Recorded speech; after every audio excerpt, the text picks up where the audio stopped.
그 후에 바울이 아덴을 떠나 고린도에 이르러 아굴라라 하는 본도에서 난 유대인 한 사람을 만나니 글라우디오가 모든 유대인을 명하여 로마에서 떠나라 한 고로 그가 그 안에 브리스길라와 함께 이달리아로부터 새로 온지라.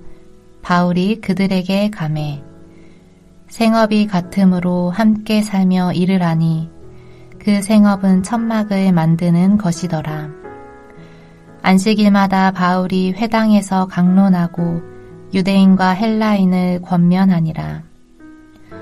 실라와 디모데가 마게도냐로부터 내려오매 바울이 하나님의 말씀에 붙잡혀 유대인들에게 예수는 그리스도라 밝히 증언하니 그들이 대적하여 비방하거늘 바울이 옷을 털면서 이르되 너희 피가 너희 머리로 돌아갈 것이요 나는 깨끗하니라. 이후에는 이방인에게로 가리라 하고 거기서 옮겨 하나님을 경외하는 디도 유스도라 하는 사람의 집에 들어가니 그 집은 회당 옆이라. 또 회당장 그리스보가 온 집안과 더불어 주를 믿으며 수많은 고린도 사람도 듣고 믿어 세례를 받더라. 밤에 주께서 환상 가운데 바울에게 말씀하시되 두려워하지 말며 침묵하지 말고 말하라. 내가 너와 함께 있음에 어떤 사람도 너를 대적하여 해롭게 할 자가 없을 것이니 이는 이 성중에 내 백성이 많음이라 하시더라. 1년 6개월을 머물며 그들 가운데서 하나님의 말씀을 가르치니라. 아덴에서 적은 무리의 신자를 얻은 후 바울은 이제 고린도에 도착합니다. 이곳에서 바울은 아굴라와 브리스길라 부부를 만납니다. 이들은 이탈리아, 로마에서 살았던 디아스포라 유대인이었습니다.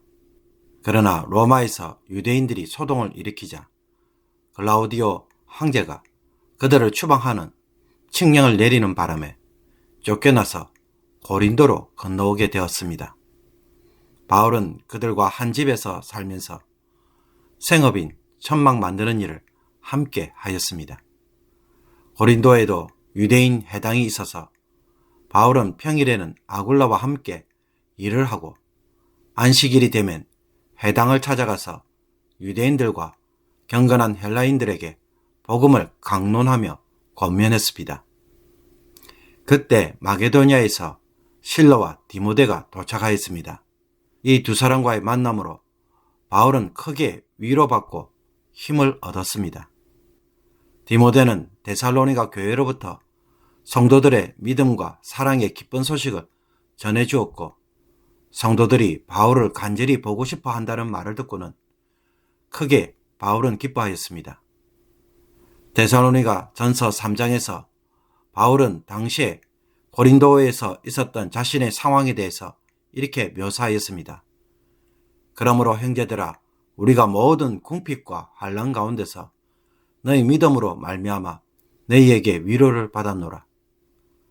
아마도 고린도 지역에서 천막을 만들며 지내는 일은 힘들고 참으로 고단했으며 해당에서 복음을 전하는 일은 결코 쉽지 않았던 것으로 보입니다. 데살로니가 교회의 소식을 들은 바울이 이때 쓴 편지가 바로 데살로니가 전서입니다. 데살로니가 후서는 그 후 몇 개월이 안 되어서 데살로니가 교회의 최근 소식을 접한 후 다시 써서 보내었을 것입니다.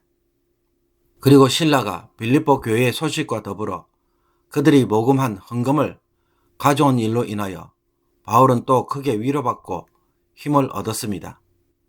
빌립보 4장을 보면 빌립보 사람들아 너희도 알거니와 복음의 시초에 내가 마게도냐를 떠날 때에 주고받는 내 일에 참여한 교회가 너희 외에 아무도 없었느니라 라고 말하고 있고 고린도 후서 11장에서도 마게도냐에서 온 형제들이 나의 부족한 것을 보충하였음이라 라고 언급하는 것을 보아 실라가 가져온 빌립보 교회의 헌금으로 인해 바울은 천막을 만드는 일을 줄이고 전적으로 복음을 전하는 일에 보다 더 집중할 수 있었습니다.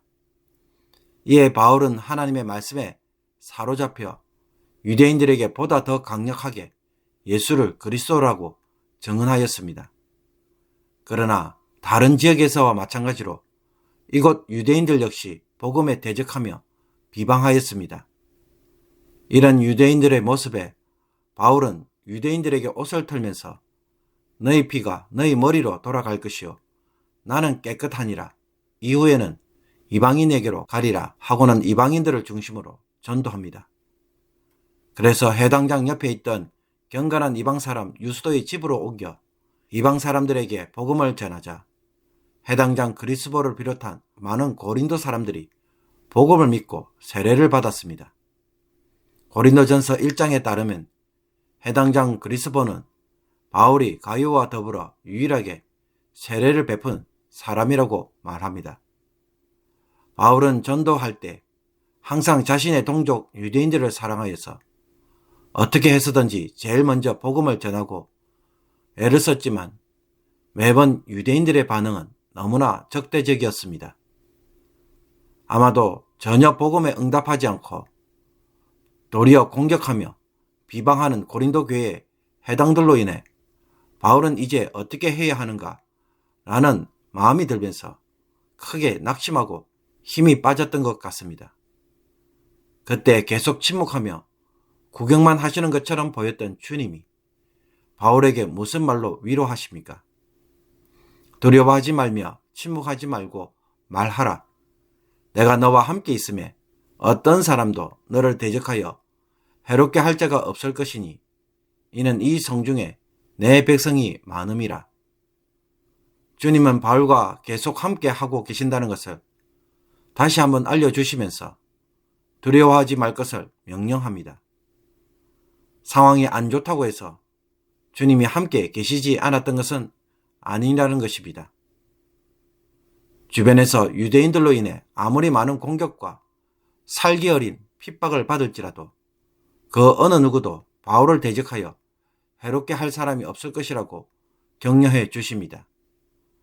바울의 생명은 그들이 가지고 있는 것이 아니라 주님이 가지고 계시는 것을 확인시켜 주신 것입니다.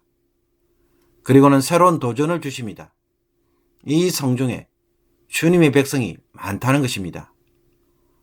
아마도 바울에게는 이것만큼 큰 위로가 되고 힘이 되는 일은 없었을 것입니다. 날마다 더하시는 신자가 있다는 것은 결코 포기할 수 없도록 복음에 기름을 붓는 일과 같았을 것입니다. 그 결과 바울은 이 엄란한 도시 고린도에서 8개월 동안이나 사역을 할 수 있었습니다. 그러므로 주님은 바울의 사역을 결코 구경만 하고 계시는 것이 아닙니다. 뒤에서 함께 동력하고 계셨고 적절한 때에 바울을 위로하시면서 바울의 선교 사역을 계속 지도하고 계셨습니다. 사실 복음 전파 사역 자체가 알고 보면 사람의 힘으로 혼자 할 수 있는 일이 아닙니다. 유대인들은 지금까지 모세의 율법을 듣고 배우며 살아왔고 이방인들은 이방신을 섬기는 일을 해왔습니다. 그런데 예수를 믿으려면 지금까지 자기가 의지하고 믿어왔던 것을 전면적으로 부정하고 배교를 해야 합니다. 이것이 과연 쉬운 일일까요?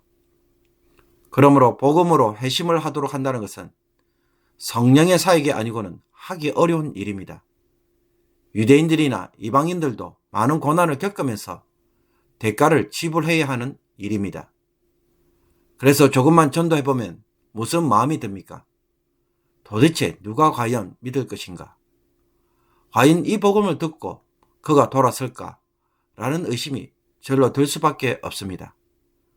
그러나 오늘 주님은 포기하려는 우리에게 이렇게 말합니다. 두려워하지 말며 침묵하지 말고 말하라. 이 성중에 내 백성이 많음이라. 내 눈에는 한 명도 없어 보이지만 그래도 이 속에 하나님이 예비해 놓은 백성이 있으니 전도를 하면 주님께로 돌아올 사람이 반드시 있다고 주님은 말하고 있습니다. 그러므로 너의 생각으로 살지 말고 나의 말을 붙잡고 순종부터 해보라는 주님의 이 도전적 음성에 믿음의 용기를 내어보기를 원합니다. 전도하며 주의 일에 더욱 힘쓰는 저와 여러분이 되어서 주의 일이 일어나는 역사가 일어나기를 사모하고 기도하는 저와 여러분 되기를 주님의 이름으로 축복합니다. 기도드리겠습니다. 살아계셔서 모든 일을 아버지 뜻대로 주관하시는 하나님, 고린도 지역이 아무리 음란하고 유대인들이 아무리 강박해도 하나님이 구원하기로 작정한 하나님의 백성들이 그 속에 있음을 알고 다시 한번 힘을 내어서 복음을 전하게 하시고 그들을 온전히 주님께로 인도하는 자들이 되게 하여 주옵소서. 마음의 전쟁에서 승리하게 하시며 우리 주변에 아직도 전도할 사람이 많고 또 교회에 올 사람들이 많음을 알고 더욱 힘을 내어서 전도하는 성도들이 되게 하여 주옵소서. 예수 그리스도의 이름으로 기도하옵나이다. 아멘.